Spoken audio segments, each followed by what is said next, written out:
از تقدیمات شهلا سیف‌الدین‌آور. در دنیا باید به یک امیدی زندگی کرد. اگر آن امید نباشد مثل که نفس میکشی اما زنده نیستی. ترانه بخشیده میشه. بعد از این از تو هیچ چیز نمیخواهم، نه درد، نه پیامی، نه نشانه. اکنون روحی برایت باز کردم. برو.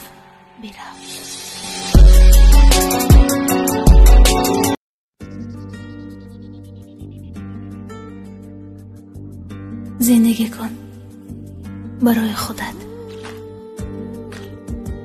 برای دیگران مهم نیست گریه های تو، درد های تو، مشکلی های تو.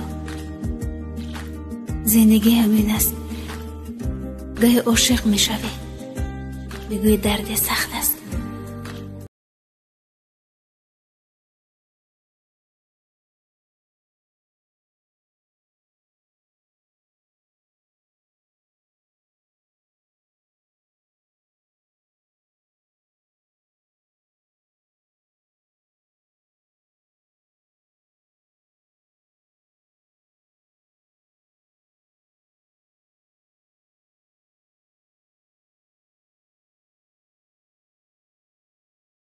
دیگر نفری رو بروی پول شده نفروشید.